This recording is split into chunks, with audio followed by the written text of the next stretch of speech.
Free fire நேயர்களுக்கு இன்றைய காலை வணக்கம். இந்த வீடியோவில் நம்ம என்ன பார்க்க போகிறோம்னா ராசி பலனை பற்றி தான் பார்க்க போகிறோம். ஆமாங்க, ஒரு காலத்தில் ஓன்னு பேய்கிட்டு இருந்தது, இப்போ நோன்னு பேய்கிட்டு இருக்க ஃப்ரீ ஃபயரை பற்றி தான் பார்க்க போகிறோம். மிதுன ராசி நேயர்களே, இன்னைக்கு உங்களுக்கு சந்தோஷமான நாளுங்க. ஏன்னா கேமுக்குள்ளே ஓடுனா ஓசிக்கில்லு, படுத்தா 10 கில்லுன்னு, எந்திரிச்சா 8 கில்லுன்னு உங்களுக்கு இன்னைக்கு கில்லு மழையாக குமியுங்க. அதனால் ராசியான இடம் பீக்கு, ராசியான கேரக்டர் கில்லி. கடம் ராசி நேயர்களே, இன்னைக்கு உங்களுக்கு நாள் ரொம்ப சுமாராக தாங்க இருக்குது. இன்னைக்கு நீங்கள் எவ்வளோ தான் பிஆர் மேட்ச் போனாலும் உங்களுக்கு வடக்கன் வந்து வாயிலே அடிப்பாங்க. உங்கள் ஃப்ரெண்டை கூப்பிட்டு போனீங்களா, அம்பட்டையும் ஓசி கில்லு அடிச்சுட்டு உங்களுக்கு கில்லு தர மாட்டாங்க.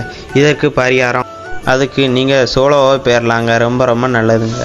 ராசியான இடம் கிளாக் டவர், ராசியான கேரக்டர் ஆண்ட்ரி. இந்த வீடியோ உங்களுக்கு பிடிச்சிருக்கும்னு நினைக்கிறேங்க. அடுத்த ஒரு வீடியோ மொக்க வீடியோவில் சந்திக்க வணக்கம்.